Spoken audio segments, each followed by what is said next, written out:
Justin. I record under the label of Silver Dog Sounds. I create music in my spare time. I've got some background in various musical instruments that I played through high school and primary school, and something that I do as a hobby. I don't sell music yet. It's just something to voice my creative outlet. Most of the genres I cover: electronic, dance, easy listening, jazz, classical, whatever I'm in the mood for. I just sit down, pick a few instruments to play, start playing around with it, rearranging, using different sound effects and filters, and then it goes out the Dropbox. So I'm going to do a quick studio tour of the equipment I use, and then go into the process of how it looks like when I'm actually creating those tracks.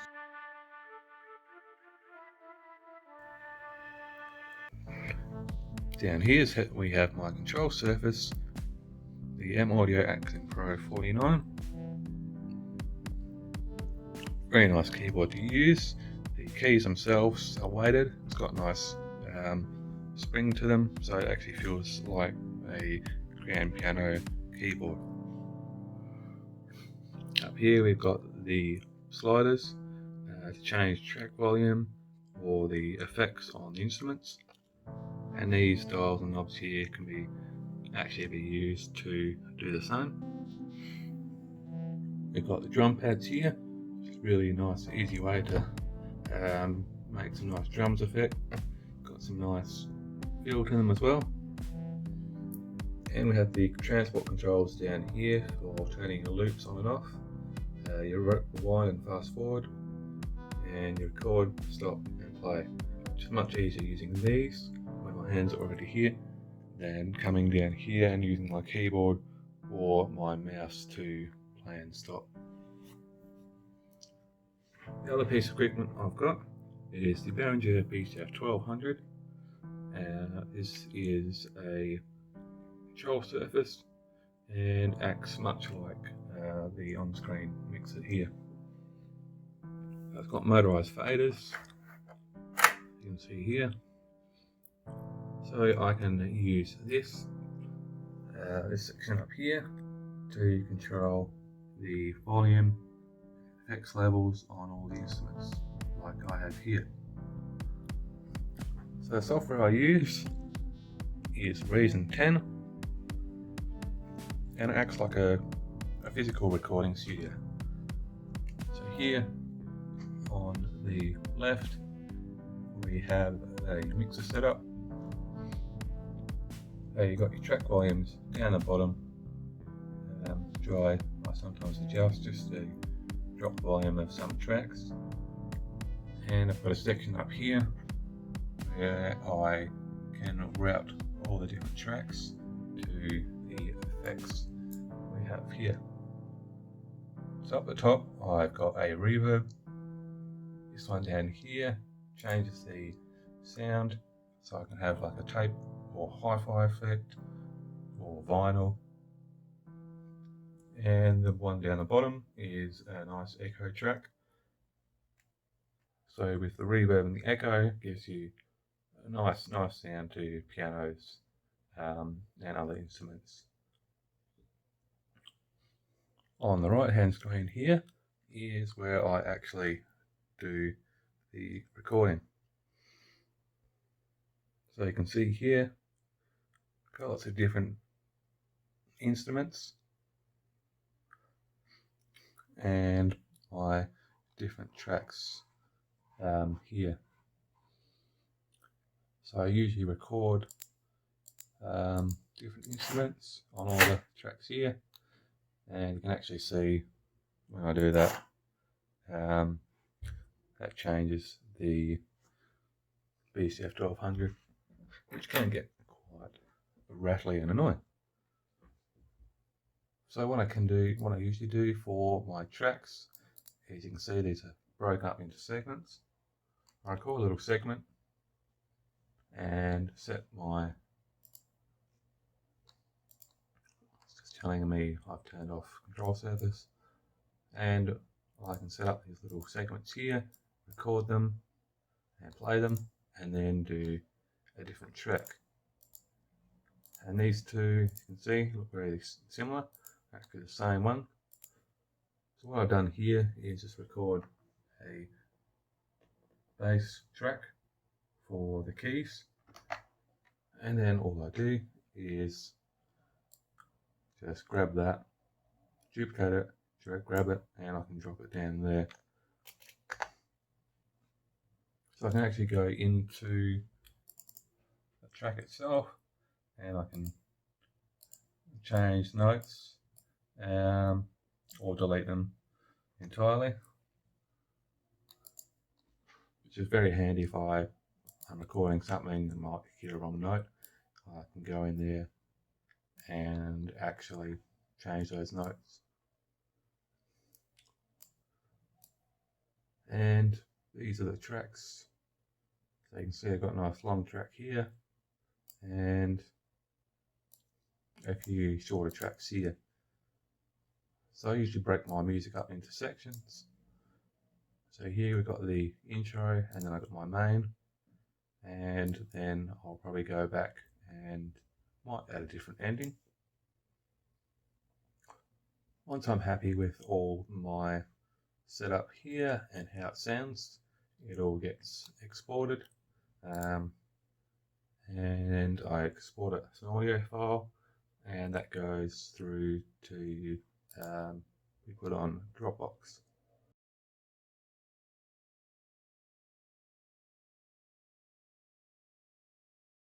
So I'm just going to run through how I actually sit down and make the music. I've put all the windows on one screen here so we can see what's going on, and I've just set up a basic just set up here with a few instruments. So I can add instruments from the browser window, go up here and add anything in. So if I want to add in drum kit, I can come in up here and add anything in here and just drop in as a new track. And you'll hear the motorized faders of the BCF 12, which I'll turn off for now. Does become quite distracting. Yeah, okay, it's just telling me that it's not responding. So all I basically do is choose an instrument and do the setup. So here I just got a digital grand piano, and that's set up, distant grand piano, and that's set up to route through this reverb rack, this Audiomatic, which gives up lots of different sounds. So you got tape,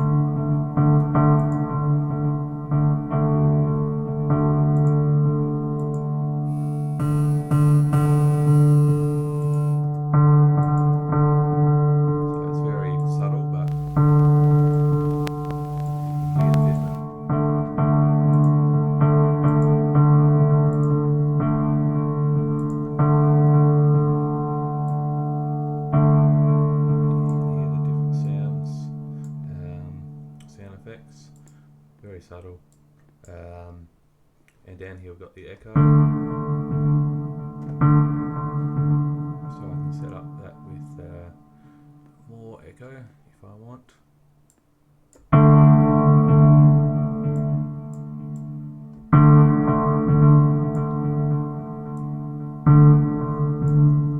So I just get the instrument sounding like I want to, and then I just do a bit of practice. Basically I just put my hands down and whatever keys it sits on, and then I start playing.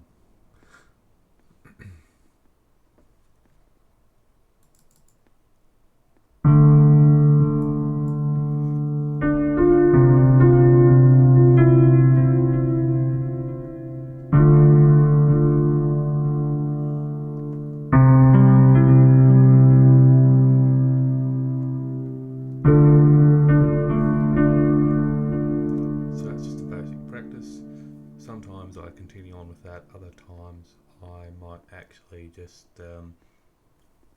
scrap that idea totally. I can actually set up a little loop here, so that'll record a few seconds of music, and then just keep looping that back. So I'll just continue on and stop talking so you can hear the music.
So now what I've done is just record a loop on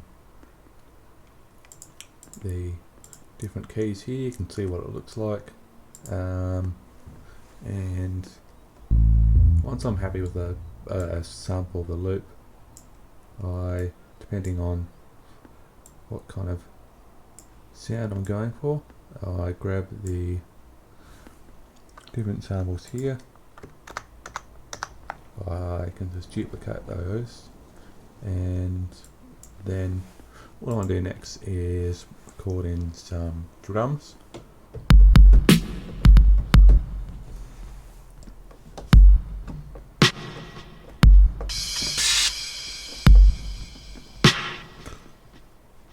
So let's do a quick practice.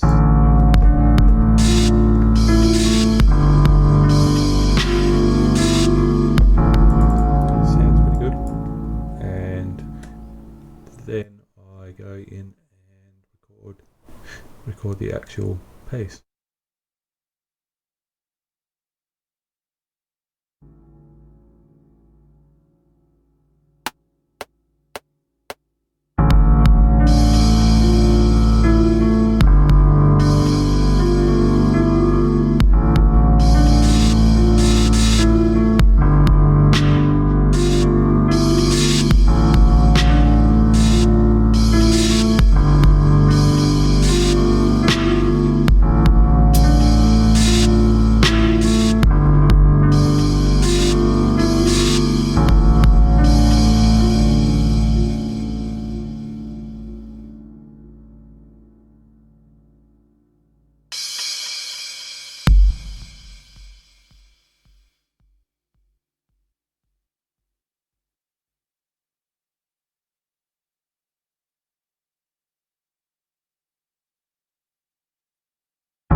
So I've recorded a little piece there. Now I'm going to go on, just to make sure it doesn't sound too repetitive, go and record the next piece. Let's go remove my little loops here and then come up with a new piece.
sometimes I actually get carried away and forget that I didn't record.